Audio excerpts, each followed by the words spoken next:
Welcome to r/Entitledparents, where an entitled mom gets so angry that she slaps someone else's child. Our next Reddit post is from Dr. Oogie Boogie. I'm a 28-year-old guy, and my stepmother, who's 49, is a wannabe party planner. She's taken it upon herself to plan and host every party and holiday my dad's family has thrown since she married him. I never loved these occasions growing up. She's controlling and gets upset if people complain about anything. But I humored her for my dad's sake. According to him, this helps her feel included.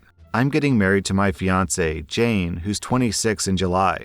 We got engaged in early 2021, but Jane ended up getting pregnant a couple of months after that, and we decided to postpone the wedding to focus on our son for a while. So we've had a long engagement. My stepmother has tried to hijack our wedding plans from day one. Complaining, contacting our planner, showing up unannounced to Jane's dress appointments, etc. And we've repeatedly asked her to stop. My dad wants us to humor her, but she's clearly resentful of the fact that she's not hosting the wedding or being labeled mother of the groom in invitations. Besides our baby boy, we also have Luke, who's 4, who's Jane's paternal half-brother. She got custody of him a few months into our relationship after his parents died.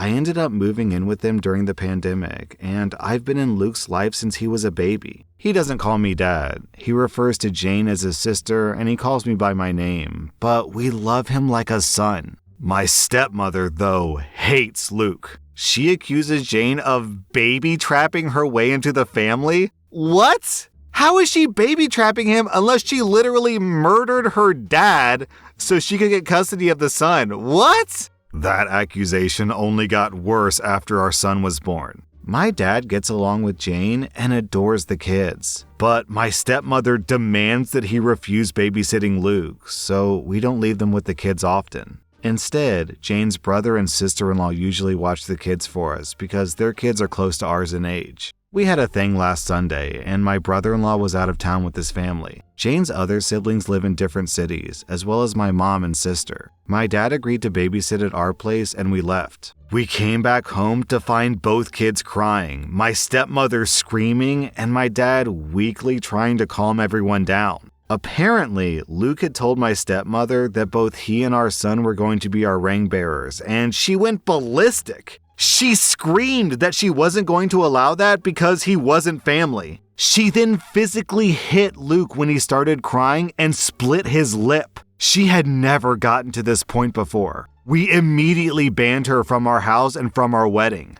My dad is fuming and said that he's not going without her. He's also convinced half of his side of the family, by severely downplaying what my stepmother did, to boycott the wedding as well. This includes my stepbrother, who fully agrees with his mother no matter how many times I try to tell him the truth. Me and Jane are refusing to budge, but many of my cousins who aren't coming anymore are asking us to reconsider. Pretty much all of Jane's family agrees with us, but one of her aunts has suggested that maybe the stepmother is acting out because she doesn't feel welcomed by my family. I've honestly had it with my family enabling her behavior. I love my dad, and I really want him at my wedding, but I'm more than willing to go no contact if it means protecting my family. OP adds in an edit. I think I accidentally deleted the paragraph where I mentioned this, but we did press charges. We took Luke to the pediatrician the next day and gathered every piece of evidence we had. Not only did we have pictures of Luke's face, but by some miraculous stroke of luck, we also had nanny cam footage. Some commenters were right to assume that my stepmother hadn't been invited to our house, but my dad hasn't really gone anywhere without her in years, so we took precautions. We didn't expect her to actually do anything this awful, but we've never trusted her with the kids. The physical attack happened off camera, but there's some footage of her screaming and Luke crying before and after the event. She now has a child abuse charge on her rap sheet. We will not let her get away with this. Man, doing what she did, hitting someone else's child to the point that they bleed, I don't think there's any coming back from that. The fact that she still expects to come to the wedding and wants you to accommodate her is nuts. If someone did that to my kid, they would never be allowed my kid again for the rest of their lives. So, OP, if your father and your stepmother decide not to come to your wedding, if I were you, I would just count it as a blessing. Our next Reddit post is from I'm Just a Neighbor. I was born when my mother and father were only 17. This forced both of my parents to drop out of high school and each get a GED so they could go to work right away. My father especially wasn't happy about this because he had dreams of playing football in college and instead had to work at a gas station. He said to my face many times that I ruined his dream. My mother hardly raised me at all because she had work to do. They had a cranky old lady next door watch me most of the time. She wasn't so bad. She gave me more attention than my parents did. My father eventually landed a better job as a manager due to his experience running the gas station. It was right after that my mom got pregnant with my sister. I was 6 when she was born. I wasn't exactly shown much love before that, but once my sister came along, it was pretty obvious to even my 6-year-old self that I was unwanted. The only people who seemed to care about me were my paternal grandparents and somewhat my babysitter. My grandparents treated me the way a little kid needed to be loved. We lived in a 2-bedroom apartment. As my sister got older, it went from me sharing a bedroom with her to me kicked out of the room entirely. I slept on the couch for 2 years, and I barely had anything to my name other than clothes, school supplies, and an old Game Boy. When I was 10, my parents decided they were going to move away, but this move didn't include me. I was actually fine with this because my grandparents had agreed to take me in. My life was instantly better. I got my own room again, and my grandparents gifted me a brand new Nintendo 64 in 1996. That Christmas, I got a Game Boy Pocket too. Also, there were a couple of other kids my age in the neighborhood that I got to hang out with. We rode bikes, played video games, shot cans with pellet guns, built forts, and got dirty playing in the creek. You know, stuff a normal kid would enjoy. I was finally happy. As time went on, I grew up and eventually moved out.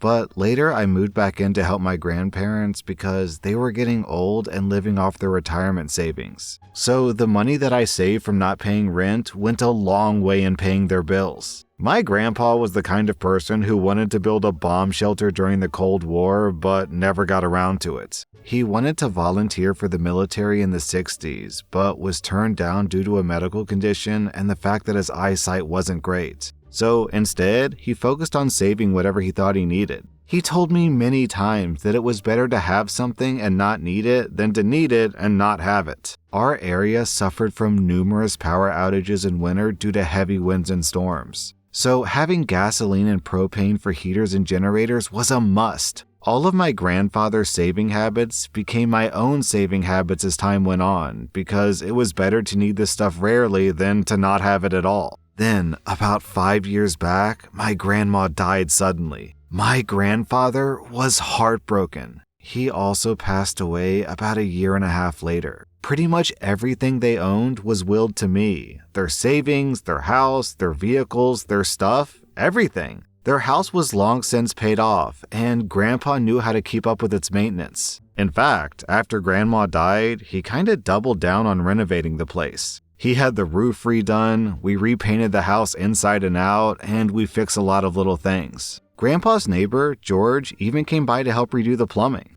Ironically, the local HOA was rather happy with these changes because the house didn't look run down anymore. One morning, I was fixing breakfast and my grandpa never came downstairs. You could not keep this man from his bacon. So I went to check on him and he wasn't moving. I called 911 and paramedics came, only to tell me that he'd passed away in his sleep. My parents made Grandpa's funeral a disaster. They didn't even bother to show up for my grandmother's funeral. They were too busy. And at Grandpa's funeral, they didn't seem to grieve at all. My sister also showed up wearing a brightly colored designer dress, which I wasn't happy about because it was a church clothes only function. I noticed my parents repeatedly whispering to each other and glaring at me whenever I looked at them. I came to find out at the will reading that my parents knew they'd been disinherited long ago for their treatment of me. And they thought that it was extremely unfair that I got everything. They threatened to sue me to contest the will. I got repeated calls and messages from my father, mother, and sister telling me I had to do the right thing and give my father what was supposed to be his. I told them all to F off. My parents ended up taking me to court to challenge the will. But the judge ruled in my favor after seeing the will and hearing us both out. So it wasn't this long, drawn-out legal battle. The judge even looked at my parents with absolute disgust after seeing the will and hearing about their mistreatment of me in my childhood. He called my father a terrible parent and said that my grandparents were right to disown him. My father just hung his head in silence, but he made sure to stop me outside the courtroom and tell me that I was always the biggest mistake of his life, and that if he could go back in time, he'd make sure that I never existed. He should have been a football star, and instead, he has to wear a name tag for a 9 to 5. I told him that, mistake or not, Grandma and Grandpa could see what kind of nasty person he was. I didn't ask to be born, and the only real love I ever got was from my grandparents, and he was no father of mine anymore. I got a few more threatening and harassing phone calls, as well as some letters from my parents. They all demanded money, among other things. But over time, they just stopped because I completely stonewalled them. I never responded to the emails or letters, and I stayed silent during the phone calls. A few times, I just left the phone sitting on the counter with them ranting till they realized that I wasn't listening. Aside from not getting the house or money, my parents seemed particularly irked that they couldn't even get a rise out of me. But I was prepared to go to war against them, and they knew it. So in the end, they just left me alone. From what I know looking at Facebook the past decade, my sister tried to get into modeling, got married, had 2 kids, got divorced, and is currently unhappily working a job that she feels is beneath her. My mother currently works retail and is also vocal about her disdain of it. Like my father, she peaked in high school. She was a cheerleader back then, and even had her old uniform framed on the wall. My father has pretty much had the same job for 25 years. He must be good at it if he's still doing it. As for me, well, I'm in my late 30s now, and I live pretty much debt-free in a nice neighborhood. I haven't really had a girlfriend since high school, and I've had little motivation to ever have another relationship. But loneliness gets to everyone, so maybe I'll try to find someone soon. Not many people are in the financial position that I'm in at my age. Single, paid-off house, 2 vehicles, and a decent amount of money in the bank. I guess I could aim to be a stepfather. That might be more my speed. OP, when you said that after your grandmother died, your grandfather threw himself into fixing up the house, my immediate thought was that the reason why he did that was because when he handed over the house to you, you wouldn't inherit all these problems like an old roof and bad paint jobs. I think your grandfather spent the final year of his life doing everything he could to give you the best future possible. OP, your grandmother and your grandfather both are treasures. It almost makes me wonder how they managed to raise such a terrible son. What kind of loser says, "It's all your fault that my life is ruined"? Dude, you're the one that had the baby. He was just born. What does he have to do with it? Man, your dad is such a loser, OP. If only I could have played some more football, I would have been the next Brett Favre. Tom Brady's got nothing on me. You see these guns? Man, what a loser.